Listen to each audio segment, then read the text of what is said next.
Amateka yaraye akozwe muri Biki Arena, dore yuko iyi nzu byamaze kumenyerwa yuko umuhanzi Israel Mbonyi ari we uyuzuza buri gihe, ariko abenshi bakomeje kuvuga bati Mbonyi yabonye umusimbura. Igitaramo kimaze iminsi gitegurwa, dore yuko ari igitaramo abenshi bemezaga yuko n'ubundi kizagenda neza na mbere yuko kiba. N'umuramyi Richard Nick Ngendahayo akaba ari umwe mu bagabo byemezwa yuko basize amavuta byahamye. Uyu mugabo akaba ari umwe mu ba legend mu muziki wa gospel cyangwa se mu muziki wo kuramya no guhimbaza.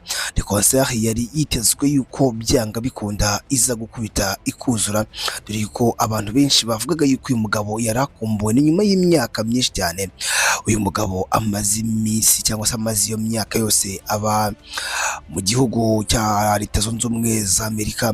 Richard Nick cyangwa se Richard Nick Ngendahayo akaba yaraje mu Rwanda by'umwihariko agahita anategura igitaramo. Ni igitaramo kitabiriwe n'abantu batandukanye, harimo abahanzi baririmba indirimbo za gospel, harimo abanyamakuru mu myidagaduro ndetse n'abandi, dore ko harimo n'abapastor cyangwa se aribo twakwita abakozi b'Imana. Harimo abantu benshi cyane bagiye batungurana, dore yuko abenshi bagiye bavuga yuko uyu mugabo bamukundaga kuva kera, bati twakuze tumwumva, twakuze tumufana, ndetse ni byinshi cyane bye yakoze. Nk'umunyamakuru Uncle Austin aho yavugaga yuko uyu mugabo yakuze yumva indirimbo ze, ati nari ntewe ishema cyangwa se nari mfite amashyushyu yo kumubona aririmba live. Hari abantu benshi cyane harimo nk'abakozi b'Imana nk'ubita Pastor Julien, abantu benshi cyane bakomeje kugenda bashimira bavuga bati warakoze Pastor, dore yuko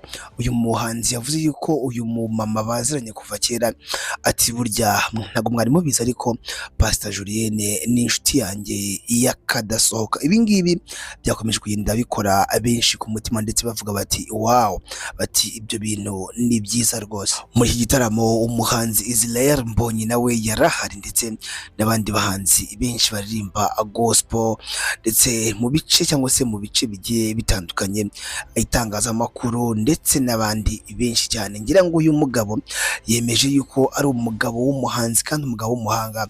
Ikindi yemeje nuko ari umugabo uzi kubana, kuko urebye imyaka ishize adataramira abanyarwanda, ariko yakora concert ikitabirwa ku kigero cyo hejuru, ndetse abenshi bakanemeza yuko yitabiriwe cyane ku rwego rwo hejuru.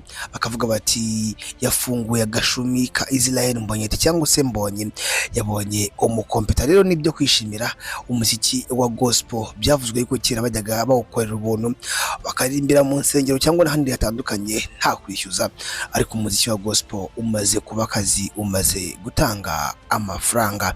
Iyi ngiyi ni YouTube channel yacu kandi yitwa Taratibu World, ni mu gace twita Taratibu Update, aho tugeza amakuru agiye acishikana muri showbiz by'umwihariko no muri sport.